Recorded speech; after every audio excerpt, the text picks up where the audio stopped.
ইমান অত্যাচাৰ কৰিছে হিন্দু ল'ৰা-ছোৱালীবোৰৰ ওপৰত তাৰ আমি তথ্য দিছো। আৰু ইমান অত্যাচাৰ কৰিছে হিন্দু ল'ৰা-ছোৱালীবোৰৰ ওপৰত যিবোৰ আমি তথ্য দিছো। খ্ৰীষ্টান মিছনাৰী স্কুলত শংকৰদেৱ কোন নাজানে, লাচিত বৰফুকন কোন নাজানে, ভূপেন হাজৰিকা কোন নাজানে, অসমীয়া ভাষা ক'বই নাজানে। যে খ্ৰীষ্টিয়ান মিছনাৰী স্কুলত কি নহয় শংকৰদেৱ কোন নাজানে, লাচিত বৰফুকন কোন নাজানে, ভূপেন হাজৰিকা কোন নাজানে, অসমীয়া ভাষা ক'ব নাজানে, অসমীয়া কথা খ্ৰীষ্টিয়ান মিছনাৰীত থকা শিক্ষকে বুজি নাপায়। তেওঁলোকৰ এজেণ্ডা আছে। তামিলিয়ান যিসকল ইয়াত আছে শিক্ষক বা যিসকল তেওঁলোকৰ ধৰ্ম প্ৰচাৰক তেওঁলোকে অনুভৱ কৰিব নোৱাৰে, তেওঁলোকে কি কৰিব নোৱাৰে, অসমীয়া ভাষা নুবুজে, নাজানে, ক'ব বা জানিলেও তেওঁলোকে নকয়, কাৰণ তেওঁলোকৰ এটা এজেণ্ডা আছে, যিটো কথা আমি স্পষ্ট কৰি দিছোঁ। অন কেমেৰাত তেওঁলোকে এইটোৱে কৈছে যে প্ৰত্যেক শনিবাৰে বাইবেল পঢ়ুৱায়। আৰু এইকেইদিনত এইটো স্পষ্ট হৈছে অন কেমেৰা তেওঁলোকে কৈছে যে তেওঁলোকে প্ৰত্যেক শনিবাৰে ধৰ্মীয় শিক্ষা দিয়ে, বাইবেল পঢ়ুৱায়। গতিকে ছাত্ৰী এগৰাকীৰ কাণফুলি টানি ছিঙি দিলে কাণ, তাৰো তথ্য আমাৰ হাতলৈ আহিছে। ডন বস্কো চন্দ্ৰপুৰত সেই ঘটনা ঘটিছে। আপোনাৰ মনফৰ্ট স্কুল যি আছে খ্ৰীষ্টিয়ান মিছনাৰীৰ দ্বাৰা পৰিচালিত যোৰাবাটত, তাত ছাত্ৰী এগৰাকী কাণফুলি পিন্ধি যাওঁতে টানি পেলাই ছিঙি দিলে কাণ, তাৰো তথ্য আমাৰ হাতলৈ আহিছে, সেয়াও আমাক জনাইছে। ৰাম মন্দিৰৰ ফটো ফালি ডাষ্টবিনত পেলাই দিয়া হৈছে। ৰাম মন্দিৰৰ তেওঁলোকৰ দেৱাল লিখন যি আছে নহয়, দেৱালৰ মেগাজিনৰ কাৰণে ৰাম মন্দিৰ অযোধ্যাৰ ফটো নিৰ্মাণ কৰিছিলে, অংকন কৰিছিলে মনফৰ্ট স্কুলত। সেই ফটো ফালি দলিয়াই ডাষ্টবিনত পেলাই দিয়া হৈছে মনফৰ্ট স্কুলত। খ্ৰীষ্টান মিছনাৰী স্কুলৰ সন্দৰ্ভত সত্যৰঞ্জন বৰাই কৰিলে পুনৰ বিস্ফোৰক মন্তব্য। নমস্কাৰ। চলিত মাহৰ 5 ফেব্ৰুৱাৰীৰ দিনা শোণিতপুৰ জিলাৰ কালভাৰী ইংলিছ স্কুল, খ্ৰীষ্টিয়ান মিছনাৰীৰ দ্বাৰা পৰিচালিত কালভাৰী ইংলিছ স্কুলত এটি 10 বছৰীয়া শিশুক আপোনাৰ জয় শ্ৰীৰাম কোৱাৰ কাৰণে যিধৰণে অত্যাচাৰ কৰা হ'ল, মানসিক আৰু শাৰীৰিকভাৱে যিধৰণে অপদস্থ কৰা হ'ল, তাৰ প্ৰতিবাদত আমি 7 ফেব্ৰুৱাৰীৰ দিনা দিছপুৰ প্ৰেছ ক্লাবত আমি এখন সংবাদ মেল আয়োজন কৰিছিলোঁ। তাতে সংবাদ মেলৰ মাধ্যমেৰে আমি বিভিন্ন ধৰণৰ কথা বতৰা কৈছিলোঁ। জয় শ্ৰীৰাম কৈছিল যে জয় শ্ৰীৰাম ধৰ্মীয় শ্লোগান কোনো শিক্ষা অনুষ্ঠানত দিব নোৱাৰে। এই কথাখিনি তাৰ প্ৰত্যুত্তৰ হিচাপে আমি কেইবাটাও পইণ্ট আমি আলোচনা কৰিছোঁ, আৰু সেই পত্ৰ লিখিতভাৱে আনুষ্ঠানিকভাৱে আমি গুৱাহাটীৰ খ্ৰীষ্টিয়ান মিছনাৰীসকলৰ মূল কাৰ্যালয়ৰ আৰ্কবিশ্বপ জন মুলাচিৰালে আমি 3 পৃষ্ঠাৰ জোৰা সমস্তখিনি আমাৰ কথা আমি তাত লিপিবদ্ধ কৰি দিছোঁ। আৰু তাৰ প্ৰতিলিপি, সেই পত্ৰৰ প্ৰতিলিপি আমি অসমৰ মুখ্যমন্ত্ৰী আৰু অসমৰ মহামান্য ৰাজ্যপালগৰাকীকো প্ৰদান কৰিছোঁ। 7 তাৰিখে আমি 15 দিনৰ সময়সীমা দিছিলোঁ, আৰু আজি 15 তাৰিখ হৈছে, 8 দিন পাৰ হৈছে আৰু 7 দিন তেওঁলোকৰ হাতত আছে। আমি তেওঁলোকৰ পৰা এই উত্তৰ বিচাৰিম, তেওঁলোকৰ পৰা এই 22 তাৰিখৰ ভিতৰত, 22 ফেব্ৰুৱাৰীৰ ভিতৰত আমি তেওঁলোকৰ প্ৰত্যুত্তৰলৈ বাট চাম। এইখিনি সময়ত যোৱাকালি সৰস্বতী পূজা হৈ গ'ল। তাৰ পৰা মানে 5 ফেব্ৰুৱাৰীত শোণিতপুৰ জিলাৰ সেই স্কুলখনত, খ্ৰীষ্টিয়ান মিছনাৰী স্কুলখনত জয় শ্ৰীৰাম কোৱাৰ কাৰণে হিন্দু ল'ৰা এটাক অত্যাচাৰ কৰাৰ পৰা 7 ফেব্ৰুৱাৰীত আমি সংবাদ মেল পাতি কালি সৰস্বতী পূজা হৈ যোৱালৈকে এই সময়ছোৱাত বিভিন্ন ধৰণৰ কথা বতৰা চলিলে। বিভিন্নজনে বিভিন্ন ধৰণৰ মন্তব্য কৰিছে, বিভিন্ন ধৰণে তেওঁলোকে মতামত পোষণ কৰিছে। এতিয়া কথা হ'ল, এই সময়খিনিত আমাৰ কাৰণে আটাইতকৈ ডাঙৰ কথাটো হ'ল যে খ্ৰীষ্টিয়ান মিছনাৰী স্কুলত কি নহয় শংকৰদেৱ কোন নাজানে, লাচিত বৰফুকন কোন নাজানে, ভূপেন হাজৰিকা কোন নাজানে, অসমীয়া ভাষা ক'ব নাজানে, অসমীয়া কথা খ্ৰীষ্টিয়ান মিছনাৰীত থকা শিক্ষকে বুজি নাপায়। কেৰেলিয়ান, তামিলিয়ান যিসকল ইয়াত আছে শিক্ষক বা যিসকল তেওঁলোকৰ ধৰ্ম প্ৰচাৰক তেওঁলোকে অনুভৱ কৰিব নোৱাৰে, তেওঁলোকে কি কৰিব নোৱাৰে, অসমীয়া ভাষা নুবুজে, নাজানে, ক'ব বা জানিলেও তেওঁলোকে নকয়, কাৰণ তেওঁলোকৰ এটা এজেণ্ডা আছে, যিটো কথা আমি স্পষ্ট কৰি দিছোঁ। আৰু এইকেইদিনত এইটো স্পষ্ট হৈছে অন কেমেৰা তেওঁলোকে কৈছে যে তেওঁলোকে প্ৰত্যেক শনিবাৰে ধৰ্মীয় শিক্ষা দিয়ে, বাইবেল পঢ়ুৱায়। গতিকে এই কথাটো শিক্ষা অনুষ্ঠানত তেওঁলোকে ধৰ্মীয় শিক্ষা প্ৰদান কৰাৰ ব্যৱস্থা কৰিছে এটা পদ্ধতিগতভাৱে। এইকেইদিনত এইটোও সুনিশ্চিত হৈছে যে ডন বস্কো স্কুলত আমাৰ ছোৱালীক ফুট ল'বলৈ নিদিয়ে, কাণফুলি পিন্ধিবলৈ নিদিয়ে, বিভিন্ন ধৰণৰ আমাৰ হিন্দু পুৰুষক শিক্ষকসকলক বা ছাত্ৰ ছাত্ৰীসকলক তিলক ল'বলৈ নিদিয়ে, এনেকুৱা বিভিন্ন ধৰণৰ কথা ভুক্তভোগীসকলে আহি আপোনালোকৰ আগত কৈছে। ডন বস্কো চন্দ্ৰপুৰত সেই ঘটনা ঘটিছে। আপোনাৰ মনফৰ্ট স্কুল যি আছে খ্ৰীষ্টিয়ান মিছনৰ দ্বাৰা পৰিচালিত যোৰাবাটত, তাত ছাত্ৰী এগৰাকী কাণফুলি পিন্ধি যাওঁতে টানি পেলাই ছিঙি দিলে কাণ, তাৰো তথ্য আমাৰ হাতলৈ আহিছে, সেয়াও আমাক জনাইছে। ৰাম মন্দিৰৰ তেওঁলোকৰ দেৱাল লিখন যি আছে নহয়, দেৱালৰ মেগাজিনৰ কাৰণে ৰাম মন্দিৰ অযোধ্যাৰ ফটো নিৰ্মাণ কৰিছিলে, অংকন কৰিছিলে মনফৰ্ট স্কুলত। সেই ফটো ফালি দলিয়াই ডাষ্টবিনত পেলাই দিয়া হৈছে মনফৰ্ট স্কুলত। এইবোৰ হৈছে চলি আছে এইবোৰ প্ৰক্ৰিয়া। কিন্তু কথাটো হ'ল যে আজি আমি কিয় এই বিষয়টো আপোনালোকৰ মাজলৈ আনিছোঁ। সৰস্বতী পূজাটোৱে শেষ নেকি? কোনোবাই সৰস্বতী পূজা পাতিছে, কোনোবাই সৰস্বতী পূজা নাপাতিছে। কালিৰ পৰা আগলৈকে আমি কি দেখিছিলোঁ, খ্ৰীষ্টিয়ান মিছনেৰী বিদ্যালয়বোৰত সৰস্বতী পূজাৰ দিনা তেওঁলোকে বিদ্যালয় খোলা ৰাখে, বেছিভাগেই খোলা ৰাখে, আৰু তেওঁলোকে তাত পৰীক্ষা পাতে। আৰু আমাৰ যিসকল হিন্দু ল'ৰা ছোৱালী আছে তেওঁলোকক বিভিন্ন ধৰণে ব্যতিব্যস্ত কৰি ৰাখে বা ব্যস্ত কৰি ৰাখে, তেওঁলোকে সৰস্বতী পূজাত অংশ ল'বলৈ নিদিয়ে। কিন্তু কালিৰ দিনটোত এটা আমি ভাল ছবি দেখিলোঁ যে অসমত কোনো এখন ঠাইত যিমানখিনি আমাৰ চকুত পৰিছে, আমাৰ অসমৰ চুকে কোণে থকা আমাৰ সতীৰ্থসকলে জনাইছে যে অসমত কোনো এখন খ্ৰীষ্টিয়ান মিছনেৰীৰ দ্বাৰা পৰিচালিত স্কুল তেওঁলোকে খুলি ৰখা নাই, তেওঁলোকে কোনো ধৰণৰ আমাৰ ল'ৰা ছোৱালীক বন্ধ কৰি ৰখা নাই সেই দিনটোত। সেইটো আমাৰ কাৰণে আমি ভাল লক্ষণ বুলি ভাবিছোঁ, তেওঁলোকৰ কাৰণেও ভাল লক্ষণ, কাৰণ তেওঁলোক ভাৰতীয় নাগৰিক। আৰু এই কথাবোৰ আমি এই পিছলৈ ভিডিঅ'টোত আলোচনা কৰিম। আৰু দ্বিতীয় কথা হ'ল, কেইবাখনো দেখিছোঁ আমালৈ খবৰ দিছে যে ধেমাজি ডন বস্কোই সৰস্বতী পূজা পাতিছে, হলি চাইল্ড গুৱাহাটী সৰস্বতী পূজা পাতিছে, Saint Mary's senior secondary school Maligaon গুৱাহাটীত তেওঁলোকে সৰস্বতী পূজা পাতিছে, মিছন হাই স্কুল নগাঁৱত তেওঁলোকে সৰস্বতী পূজা পাতিছে। আৰু এই গোটেই প্ৰক্ৰিয়াটোত কোনোবা এজনে কৈছে যে তেওঁলোকে সৰস্বতী পূজা পাতিব নিদিয়ে, কোনো কাৰণতে খ্ৰীষ্টিয়ান মিছনেৰী স্কুলত সৰস্বতী পূজা পাতিব নিদিয়ে। তাৰপিছতো এই 4খন খ্ৰীষ্টিয়ান মিছনেৰী স্কুলে তেওঁলোকৰ তৎপৰতাত, তেওঁলোকৰ অভিভাৱকসকলৰ তৎপৰতাত সৰস্বতী পূজা পাতিছে। আমি সেই বিষয়টো ধন্যবাদ জ্ঞাপন কৰিব লাগিব। আৰু এই কথাটো এটা কথা স্পষ্ট হৈছে, গোটেই সামগ্ৰিকভাৱে যিটো পৰিৱেশ হৈছে, মই অসমৰ অসমীয়াসকলক, হিন্দুসকলক সেই কথাটো ক'ম, চাওক, আপোনালোকৰ ল'ৰা ছোৱালী ক'ত পঢ়ায় সেইটো আপোনালোকৰ একান্ত ব্যক্তিগত কথা। কিন্তু যি ল'ৰা ছোৱালীয়ে যি শিক্ষা অনুষ্ঠানত নিজৰ ভাষাৰ চৰ্চা নহয়, নিজৰ সভ্যতা সংস্কৃতিৰ চৰ্চা নহয়, নিজৰ মূল শিপাৰ লগত পৰিচয়হীন কৰোৱাই দিয়া হয়, তেনেকুৱা স্কুলত শিক্ষা দিয়াৰ পিছত, শিক্ষা লোৱাৰ পিছত আপোনাৰ সন্তান কি হ'ব সেয়া আপুনি নিজে সিদ্ধান্ত গ্ৰহণ কৰিব।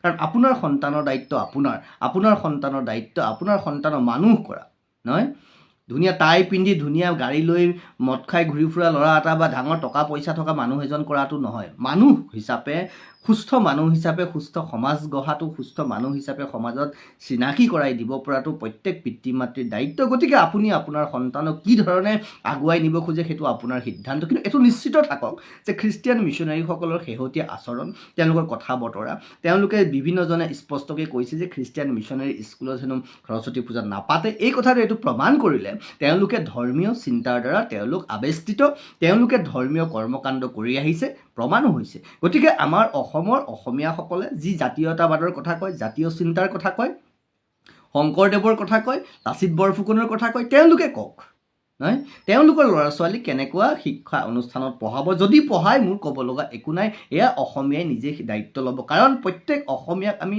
ক'বহে পাৰিম, প্ৰত্যেক ভাৰতীয়ক, প্ৰত্যেক সনাতনী হিন্দুক আমি ক'ব পাৰিম।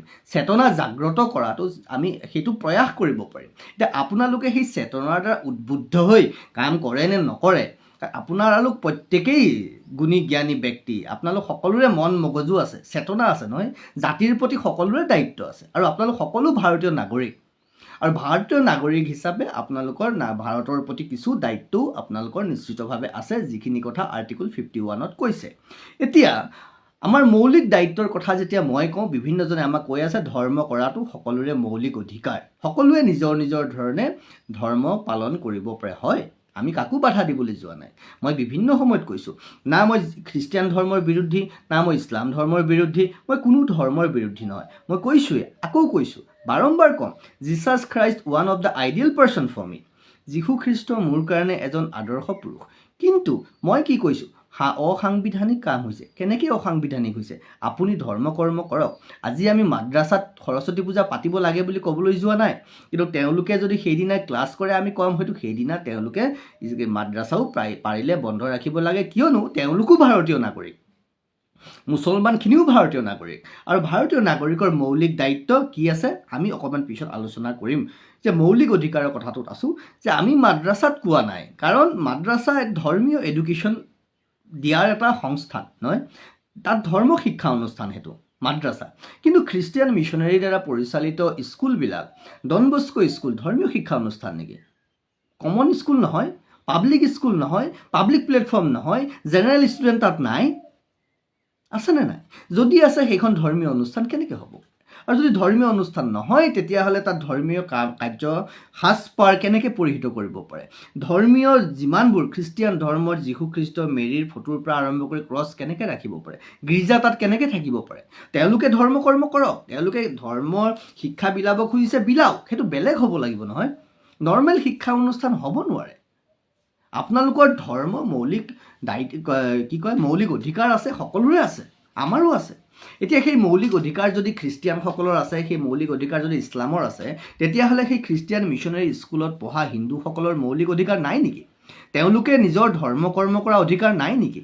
সৰস্বতী ধৰ্মীয় ব্যৱস্থা নহয়, সৰস্বতী পূজা ধৰ্মীয় আচৰণ নহয়, সৰস্বতী পূজা ভাৰতীয় সভ্যতা সংস্কৃতিৰ, ভাৰতীয় পৰম্পৰাৰ, ভাৰতীয় জনজীৱনৰ এক আস্থা বিশ্বাস আৰু এটা হাজাৰ হাজাৰ বছৰৰ পৰা চলি অহা এটা দৰ্শন। এই দৰ্শন প্ৰত্যেক শিক্ষা অনুষ্ঠানে পালন কৰিব লাগিব। পালন যদি নকৰে আপোনালোকে সন্মান প্ৰদৰ্শন কৰিব লাগিব। এইটো প্ৰত্যেক ভাৰতীয়ৰ মৌলিক দায়িত্ব। সংবিধানত কৈছে আৰ্টিকল 51A, তাত কি কৈছে? ভাৰতৰ সংবিধানৰ প্ৰতি আপোনালোকে আনুগত্য প্ৰকাশ কৰিব লাগিব, প্ৰত্যেক ভাৰতীয় নাগৰিকৰ মৌলিক দায়িত্ব। তাত কৈছে ভাৰতৰ চুবৰনীতি ইণ্টিগ্ৰিটিৰ প্ৰতি আমি তাক আভোল কৰিব লাগিব, তাক সংৰক্ষণ কৰিব লাগিব, প্ৰত্যেক ভাৰতীয় নাগৰিকৰ মৌলিক দায়িত্ব। আকৌ কৈছে ভাৰতীয় সংহতি, ভাৰতীয় সংস্কৃতি, ভাৰতীয় সভ্যতা, ভাৰতীয় পৰম্পৰাৰ প্ৰতি সন্মান প্ৰদৰ্শন কৰা, সংৰক্ষণ কৰা, সম্প্ৰসাৰণ কৰা প্ৰত্যেক ভাৰতীয় নাগৰিকৰ মৌলিক দায়িত্ব। আৰু এইবোৰ যদি দায়িত্ব আমি পালন কৰিব নোৱাৰোঁ তেতিয়াহ'লে আমি দোষী হ'ম। সংবিধানত স্পষ্টকৈ লিখা আছে, এই কথাখিনি আপোনালোকে পঢ়িব। ধৰ্ম কৰ্ম কৰক বন্ধুবোৰ, মোক কোনো ক'ব লগা নাই, মোক কি ক'ব লগা আছে। কিন্তু শিক্ষা অনুষ্ঠানত আৰু তদুপৰি ছুপ্ৰিম কোৰ্টৰ ষ্টেণ্ডিং অৰ্ডাৰ আছে। আপোনালোকে কথাবোৰ জানি বুজি পঢ়ি শুনি ক'লে ভাল লাগিব যে কোনোবাই ছুপ্ৰিম কোৰ্টৰ ষ্টেণ্ডিং অৰ্ডাৰ আছে, কোনো এটা ধৰ্মই কোনো শিক্ষা অনুষ্ঠানত, সি প্ৰাইভেটেই হওক চৰকাৰীয়ে হওক, এটা ধৰ্মৰ ওপৰত আনটো প্ৰতিষ্ঠা কৰিব নোৱাৰে। তেতিয়াহ'লে আপোনালোকে কেনেকৈ পাৰে সেইটো কৰিব? আৰু ইমান অত্যাচাৰ কৰিছে হিন্দু ল'ৰা ছোৱালীবোৰৰ ওপৰত, যিবোৰ আমি তথ্য দিছোঁ, ভিডিঅ' আপোনালোকৰ আগত দেখুৱাইছোঁ, ভুক্তভোগী ল'ৰা ছোৱালীৰ কথা আমি শুনাইছোঁ, আপোনালোকক ভুক্তভোগী শিক্ষকৰ বক্তব্য নিজ মুখে আপোনালোকক দেখুৱাইছোঁ নহয়। শিক্ষা প্ৰদানৰ নামত ধৰ্মান্তকৰণটো, শিক্ষা অনুষ্ঠানক ধৰ্ম অনুষ্ঠানে পৰ্যবেক্ষিত কৰাটোহে আমি বিৰোধ কৰিছোঁ। সেইটো আমি হ'বলৈ নিদিওঁ। চাওক, বেয়া পাইতো লাভ নাই। মই সংবিধানৰ সন্মান কৰোঁ, মই ভাৰতীয় নহয়, মোৰ ভাৰতীয় হিচাপে মোৰ দায়িত্ব আছে, দায়িত্ব মই পালন কৰিম। আপোনালোকৰো আছে, খ্ৰীষ্টিয়ান সেই মিছনাৰীসকলৰো দায়িত্ব আছে যদি তেওঁলোকে নিজকে ভাৰতীয় বুলি ভাবে, নহয় জানো? এতিয়া বহুতে কৈছে মাইনৰিটি হিচাপে কিছু কাম কৰিব পাৰে। হয়, আপোনালোকে মাইনৰিটি হিচাপে কিছু কাম কৰিব পাৰে, ইউ হেভ চাৰ্টেইন এডভান্টেজেছ, তাত আমাৰ দ্বিমত নাই। কিন্তু মাইনৰিটি হোৱা মানে আপোনালোক ভাৰতীয় নাগৰিক নহয় নেকি? মাইনৰিটি হোৱা মানে আপোনালোকে ভাৰতীয় নাগৰিকৰ ঊৰ্ধত নেকি? মাইনৰিটি হোৱা মানে আপোনালোকে ভাৰতীয় নাগৰিকৰ মৌলিক দায়িত্বৰ পালন নকৰাৰ লাইচেঞ্চ পাইছে নেকি? মাইনৰিটি হোৱাৰ মানে আপোনালোকে যে ভাৰতীয় সংবিধান অসন্মান কৰিব, ভাৰতীয় সভ্যতা সংস্কৃতি নষ্ট কৰিব, ভাৰতীয় সভ্যতা সংস্কৃতিৰ ৰীতি নীতি নোহোৱা কৰিব, তাৰ কিবা আপোনালোকক পাৰ্মিশ্যন দিয়া হৈছে নেকি? মাইনৰিটি মানে কওকচোন। নিউ এডুকেশ্যন পলিচি লাভ এবাৰ নিউ এডুকেশ্যন পলিচিত কৈছে যে 10 বছৰলৈকে শিশু, কাৰণ শিশু এতিয়া নিজৰ ঘৰৰ ভাষা বুলি কৈছে, মাতৃভাষা বুলি কৈছে, সেই ভাষাত সহজে বুজিব পাৰে, সহজে অনুভৱ কৰিব পাৰে। এতিয়া খ্ৰীষ্টিয়ান মিছনাৰী স্কুলত যদি অসমীয়া ভাষাত শিশু এটিক নিশিকায়, নপঢ়ায়, স্থানীয় ভাষাত, ক'ৰবাত বড়ো স্কুলত বড়ো ভাষাত, কাৰ্বি স্কুলত কাৰ্বি ভাষাত, নহয়, আটাইতকৈ ডাঙৰ কথা কি হৈছে জানে? বড়োসকলৰ ঠাইত, বড়ো জনজাতিৰ ঠাইত বড়ো ভাষাতে কয় খ্ৰীষ্টিয়ানসকলে, কিন্তু অসমীয়া য'ত আছে তাত কিন্তু অসমীয়াত নকয়, তাত ইংৰাজীত কয় বা অন্য ভাষাত কয়। ভাষাৰ প্ৰতি মোৰ কোনো ক্ষোভ নাই, সকলোৱে সকলো ভাষা শিকিব লাগে, সকলোৱে সকলো ভাষা সন্মান কৰিব লাগে। আই টু ৰেচপেক্ট ইংলিছ, মই ইংলিছ ভাল পাওঁ, মই হিন্দী ভাল পাওঁ, মই প্ৰত্যেকটো ভাষা ভাল পাওঁ, আৰু যিমান ভাষা মই শিকিবলৈ চেষ্টা কৰোঁ। ভাষা শিকক। কিন্তু এটি শিশুৰ যেতিয়া মানসিক বিকাশ হ'ব, তেওঁৰ বিকাশটো কেতিয়া হ'ব? নিজৰ মাকৰ মুখত পুৱা গধূলি যিটো ভাষা, যিটো শব্দ শিকে, যি ধৰণে কথা বতৰা শুনে, সেই ধৰণেই শিকিব লাগিব নহয়। আৰু সেই শিশুৱে যদি নিজৰ ভাষাটো বুজি নাপায়, আৰু সেইটো মৌলিক অধিকাৰ শিশুৰ, ধৰ্ম কৰাটো যদি আপোনাৰ মৌলিক অধিকাৰ বুলি ভাবিছে খ্ৰীষ্টিয়ান মিছনাৰীসকলে, তে শিশু এটাৰ মৌলিক অধিকাৰ নিউ এডুকেশ্যন পলিচি মতেও, সংবিধানৰ মতেও, যে তেওঁ নিজৰ মাতৃভাষাত, নিজৰ ঘৰত ব্যৱহাৰ হোৱা ভাষাত তেওঁ শিক্ষা অৰ্জন লাভ কৰিব পৰাটো তেওঁৰ মৌলিক অধিকাৰ। আমি কিয় দিব পৰা নাই? নিউ এডুকেশ্যন পলিচিয়ে কৈছে নলেজ অফ ইণ্ডিয়া প্ৰদান কৰিব লাগিব ছাত্ৰ ছাত্ৰীক আপ টু ক্লাছ 8লৈকে, ছেকেণ্ডেৰী স্কুললৈকে বুলি কৈছে, ছেকেণ্ডেৰী স্কুল মেবি 10। গতিকে ছেকেণ্ডেৰী স্কুললৈকে যেতিয়া নলেজ অফ ইণ্ডিয়া দিয়াটো কম্পালচৰি বুলি কৈছে, what is knowledge of India বন্ধুবোৰ? বাৰম্বাৰ কৈছোঁ, I am not against any religion. কিন্তু কোনোবাই ভাৰতৰ বিৰোধী কাম কৰিব, ভাৰতৰ সংবিধান বিৰোধী কাম কৰিব, নলেজ অফ ইণ্ডিয়া মানে কি? নলেজ অফ ইণ্ডিয়াৰ ভিতৰত অফক'ৰ্ছ খ্ৰীষ্টিয়ান থাকিব, মুছলমান থাকিব, শিখ, পাৰ্চী সকলো থাকিব, but what is the knowledge of India? ভাই, ৰামায়ণ আছে, মহাভাৰত আছে, গীতা আছে, চাণক্য আছে, চন্দ্ৰগুপ্ত আছে, অশোকা আছে, অসমত শংকৰদেৱ আছে, মাধৱদেৱ আছে নহয়, আপোনাৰ লাচিত বৰফুকন আছে, চাওলুং চুকাফা আছে। This are the knowledge of India.